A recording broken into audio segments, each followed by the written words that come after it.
इस कार्यक्रम की पुण्यार्चक हैं श्रीमती शिप्रा जैन, तुषार जैन, गुरु भक्त परिवार मेरठ, श्रीमती पूनम जैन, श्री रवीश चंद्र जैन, शुभम, आयुष जैन, सपरिवार टूंडला, जिला फिरोजाबाद, यूपी, श्रीमती नीनू, लोकेंद्र, सिद्धि जैन, मुरार, ग्वालियर, श्रीमती त्रिशला जैन, डॉक्टर मोनिका, डॉक्टर नीरज जैन, निखिल, सेजल, पश्चिम विहार, दिल्ली, श्रीमती संतोष जैन, श्री विशाल चंद्र जैन, श्रीमती पूनम जैन, CMA, पंकज जैन, अमित जैन, राशि जैन, उन्नति जैन, सेक्टर 37, नोएडा, पारसमल, इंदिरा देवी, संजय, विनीता, अजय, नीतू बाकलीवाल, सूरत, श्री विनोद चंद जैन, मिलेनियम, श्रीमती नीता जैन, समस्त गुरु भक्त परिवार, फिरोजाबाद।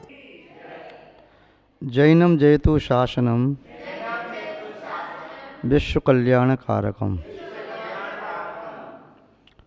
उपस्थित धर्म स्नेही सत श्रद्धालु, भव्यवर पुंडरीक पुण्यात्मा महानुभाव, आचार्य भगवान समंतबद्ध स्वामी द्वारा विरचित रत्नकंडक साबकाचार के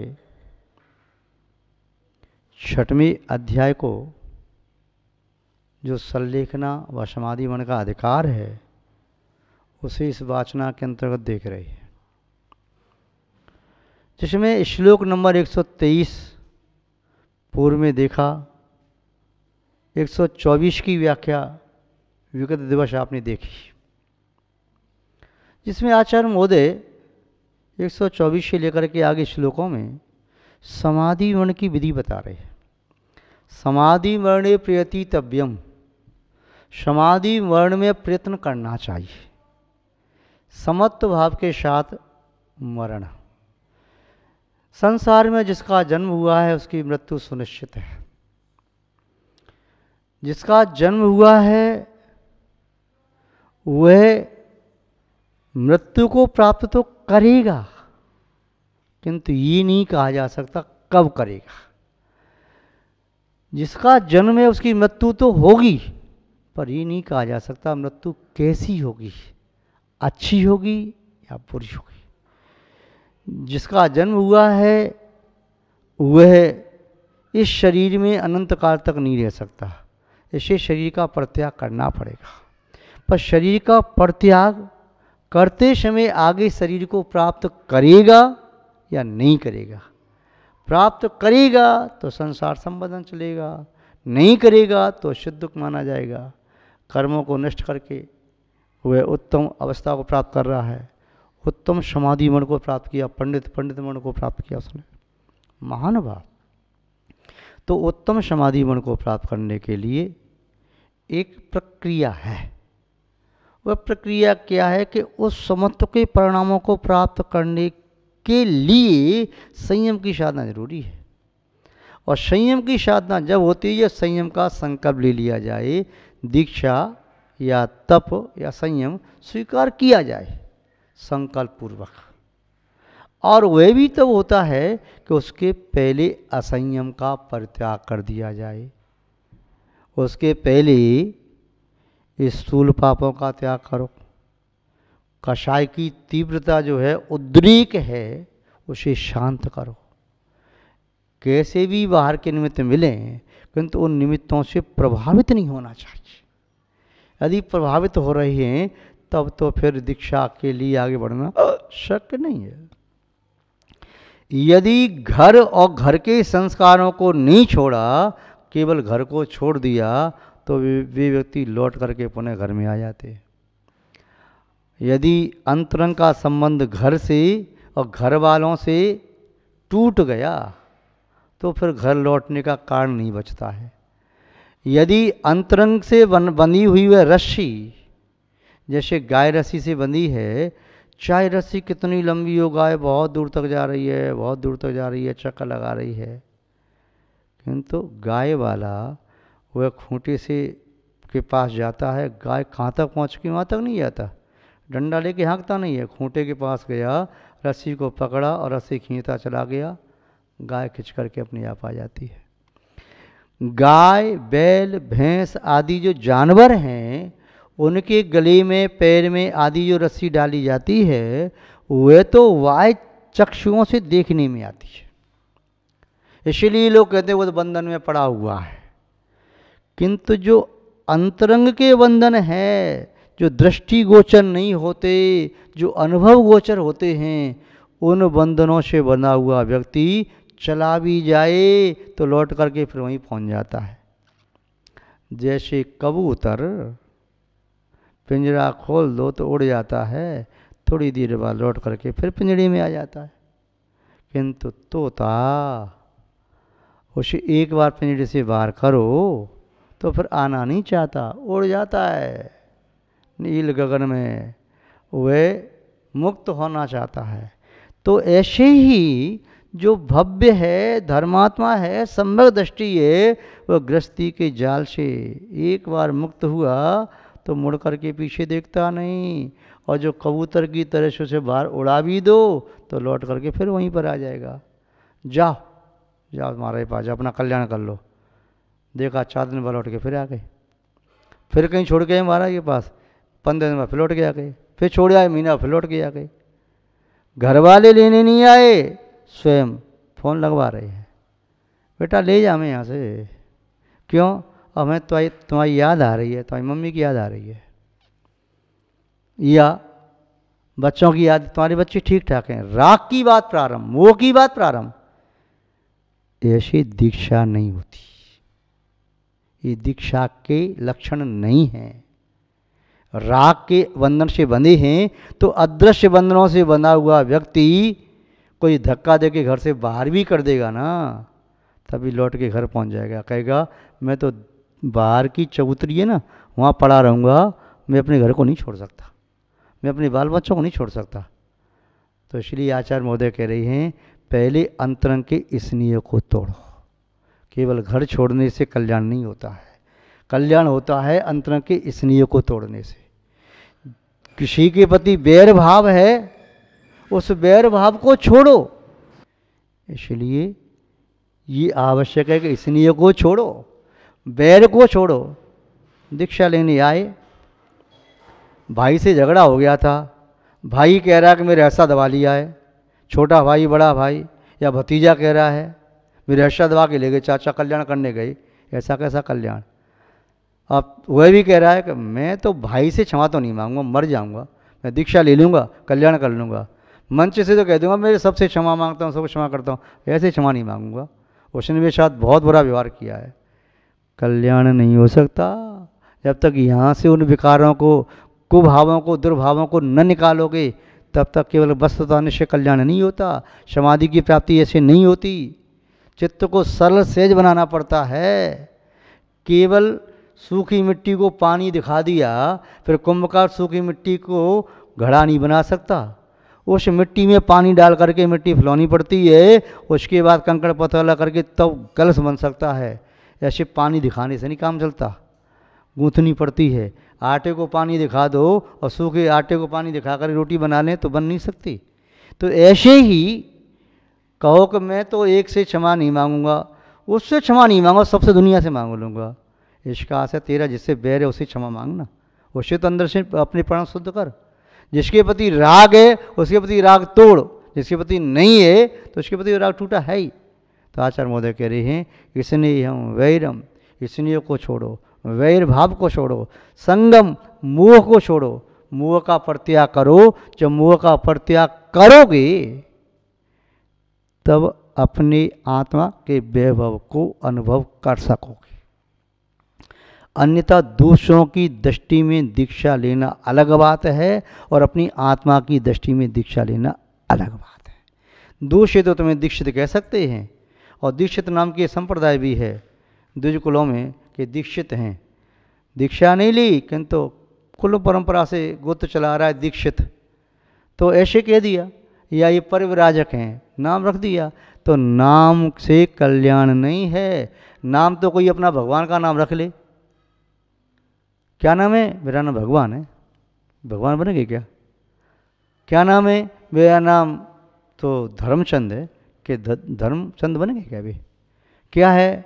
मेरा नाम तो ऋषि है और ऋषिंद्र है, को ऋषि बन गए क्या? मुनींद्र नाम रख दिया तो मुनींद्र बन गए क्या? ऐसे नाम से कल्याण नहीं होता। केवल नाम रखने से कल्याण नहीं है, और केवल गांव छोड़ने से कल्याण नहीं है। केवल नाम बदल दिया, गांव बदल दिया तो कल्याण नहीं, और दाम बदल दिया। पहले घर में दूसरी मुद्राएं रखी जाती थी, अब दूसरे पैसे रखने लगे, अब बड़े बड़े नोट रखने लगे, तब भी कल्याण नहीं है। नाम बदला, गांव बदला, दाम बदला, अभी कल्याण संभव नहीं है। फिर जब तक अपना काम नहीं बदला ना, तब तक अंतरंग का परिणाम नहीं बदलेगा, और अंतरंग का परिणाम नहीं बदलेगा तब तक कल्याण का मार्ग प्रारंभ नहीं होगा। तो महानुभाव, दीक्षा के लिए कहा ईशनीय का त्याग, वैर का त्याग, संग का त्याग, संग संपूर्ण मोह का त्याग, जिसके प्रति भी मोह था। हम तो पंचम काल में उनको अंतर आत्मा से उनके प्रति शुभ कामना प्रेषित करते हैं, जो नारी होते हुए भी ममत्व का त्याग करके मोक्ष मार्गी बन जाए। पुरुष का मोक्ष मार्गी बनना फिर भी सरल है, नारी का मोक्ष मार्गी बनना कठिन है। नारी शादी के पहले यदि मोक्ष मार्गी बन जाए तब भी सरल है, और शादी के बाद मोक्ष मार्गी बने बड़ा कठिन है, क्योंकि ममता की मूर्ति कहलाती, ममत्व की मूर्ति कहलाती है। अपने अंतरंग में समत्व जागृत करे कैसे, बहुत कठिन है। जिसका स्वभाव ही ममत्व है, थोड़े में ही आंखें भर जाएं। अपने पुत्रों को कोई कह दे तेरे पुत्र को कष्ट हुआ है, ये सुन करके ही आंखों में टप टप आंसू टपकने लगे। कितनी ममत्व की मूर्ति। तुम्हारे भाई को ऐसा हो गया, सुन करके ही आंसू आने लगे। पति को ऐसा हो गया, सुन करके ही। जैसे श्री रामचंद्र जी लक्ष्मण के कितना स्नेह था, इतना कह दिया था, रोने की आवाज़ सुन करके क्या हुआ, उनका स्वास्थ्य खराब। अरे स्वास्थ्य खराब है, इतना सुन करके ही दिवंगत हो जाए व्यक्ति। कोई मोही पिता मोही माँ अपने बेटे का मरण सुन ले, चाहे कोई व्यक्ति मजाक में ही कह दे, तो उनको अटैक पड़ जाता है। ऐसा व्यक्ति मोही कल्याण करने में समर्थ नहीं होता। इस मोह को तोड़ना पड़ता है। जीते जी तोड़ दो, नहीं तो मृत्यु आकर के तुम्हें तोड़ देगी, फिर उसको छोड़ देगी। तुम्हारा बेटा बेटी पत्नी कोई साथ में नहीं जाएगा। तो यहाँ कहा कि मोह को भी छोड़ो। परिग्रह, संपूर्ण प्रकार के परिग्रह का परित्याग करना भी बहुत जरूरी है। ऐसा कैसे, बहुत कठिन है। जब से होश संभाला तब से कमाना प्रारंभ किया। ये वस्तु में लाया था, वहाँ से बहुत महंगी लाया था, और तब से मैंने इसको संभाल के रखा, टूटने नहीं दिया, ख़राब नहीं होने दिया। ये वस्तु वहाँ से लाया, वो वहाँ से लाया, यहाँ से लाया, और जब घर में देखते हैं सब वस्तु निकाल जाती है, तो ऐसा लगता है वस्तुएं पकड़ रही हैं।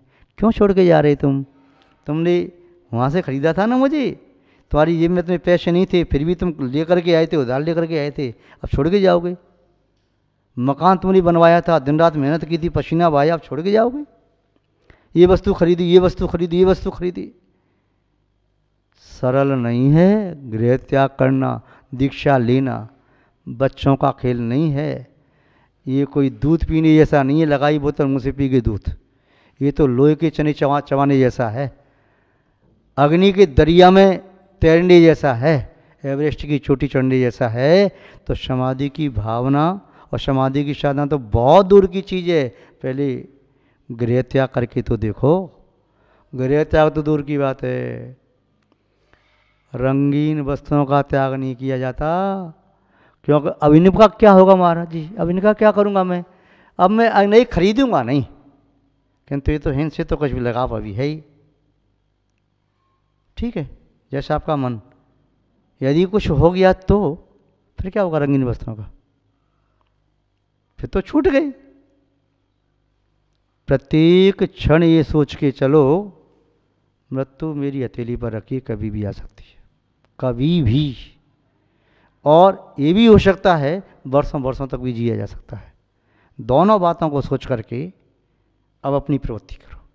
तो यहाँ कहा स्नेह का त्याग, वैर का त्याग, मोह का त्याग और परिग्रह का त्याग। बाह्य परिग्रह ही नहीं, अंतरंग के परिग्रह भी। उनका भी त्याग करना जरूरी है। जब त्याग करते चली जाओगे तब अंतरंग में दीक्षा की तीव्रता जगेगी। उस तीव्रता को दुनिया की कोई भी शक्ति रोक नहीं सकती। फिर दीक्षा दी नहीं जाती। लोग कहते हैं हमें उन्होंने दीक्षा दी, दीक्षा उन्होंने दी, उन्होंने दीक्षा दी। नहीं, दीक्षा दी नहीं जाती, दीक्षा तो ली जाती है। दीक्षा के संस्कार गुरु महाराज के द्वारा किए जाते हैं, वो संस्कार देते हैं। दीक्षा आप लेते हो तो अपनी चेतना की प्रणति को बदल करके तब दीक्षा ली जाती है। संस्कार देना अलग है। संस्कार दे जाएंगे, संकल्प दे दिया उन्होंने, अब तुमको पूर्व के संस्कारों को याद नहीं करना है, तो दीक्षा होती है। तो आचार्य महोदय कह रहे हैं इन सब को छोड़ करके शुद्ध मन को बिल्कुल शुद्ध करो, एकदम शुद्ध करो। मन में कुछ विकल्प नहीं। जो वास्तव में वैरागी हैं और होंगे, उनके चित्त की प्रणति देखो, कितना निर्मल उनका चित्त होता है। कभी उन्होंने यहाँ तक लिख दिया, मुनि मन सम उज्ज्वल नीर प्रासो गंध भरा। नीर फिर भी कहीं मलिन हो जाए, किंतु ऐसा निर्मल नीर जैसे वैरागी का चित्त होता है, मुनियों का मन होता है, ऐसा निर्मल। इतनी शुद्धि मन में होना चाहिए। फिर क्या करना चाहिए? स्वजन परिजन अपिच, स्वजन अपने कुटुंबीजनों से, परिजन अपने रिश्तेदारों से, संबंधियों से, मित्रों से, और भी आपके संपर्क में सबसे, स्वजन परिजन अपिच क्षांत्वा क्षमा करा कई, क्षमयेत क्षमा करा, क्षमा देवे। पहले तो सबसे क्षमा मांग ले। देखो हमसे जो कुछ भी अतीत में गलतियां हुई, हमने आपका मन दुखाया, राग के वशीभूत होकर के या द्वेष के वशीभूत होकर के, तो आप अब हमें क्षमा कर दें। आज मैं सच्चे हृदय से आपसे क्षमा मांगता हूँ कि अब मोक्ष मार्ग बढ़ रहा हूँ, क्या भरोसा कब क्या हो जाए, ये समझ लो। मैं गृहत्याग करके जा रहा हूँ तो मैं मर गया, मेरी मृत्यु हो गई, अब वहाँ जाके दूसरा नया जीवन प्रारंभ होगा। इस जीवन का मैं पटाक्षेप करता हूँ, इसलिए सबसे क्षमा मांगता हूँ। और फिर जिस किसी ने तुम्हारे साथ बुरा किया है, उसे भी अंतरात्मा से क्षमा करके जाओ। कहो मैं तुम्हें क्षमा करता, आपके प्रति मेरे मन में आज तक द्वेष भाव रहा, क्रोध रहा, वैर रहा, किंतु आज मैं अपनी वैर की गांठ को खोलता हूँ और आपको भी अंतर से क्षमा करता हूँ। कोई मन में विकल्प नहीं करना, आज के बाद मेरा तुम्हारे प्रति संभाव है। इस प्रकार ये दीक्षा की प्रारंभिक भूमिका होती है। पर आगे देखेंगे दीक्षा कैसे ली जाती है, वह प्रकरण आगे चलेगा। आज बस इतना ही। जय बोलिए श्री शांतनाथ भगवान की, परम पूज्य आचार्य गुरुदेव श्री विद्यानंद जी महाराज की, अहिंसा में विश्व धर्म की। इस कार्यक्रम के पुण्यार्जक थे श्रीमती शिप्रा जैन, तुषार जैन, गुरु भक्त परिवार मेरठ, श्रीमती पूनम जैन, श्री रवीश चंद्र जैन, शुभम, आयुष जैन, सपरिवार टूंडला, जिला फिरोजाबाद, यूपी, श्रीमती नीनू, लोकेंद्र, सिद्धि जैन, मुरार, ग्वालियर, श्रीमती त्रिशला जैन, डॉक्टर मोनिका, डॉक्टर नीरज जैन, निखिल, सेजल, पश्चिम विहार, दिल्ली, श्रीमती संतोष जैन, श्री विशाल चंद्र जैन, श्रीमती पूनम जैन, CMA, पंकज जैन, अमित जैन, राशि जैन, उन्नति जैन, सेक्टर 37, नोएडा, पारसमल, इंदिरा देवी, संजय, विनीता, अजय, नीतू बाकलीवाल, सूरत, श्री विनोद चंद जैन, मिलेनियम, श्रीमती नीता जैन, समस्त गुरु भक्त परिवार, फिरोजाबाद।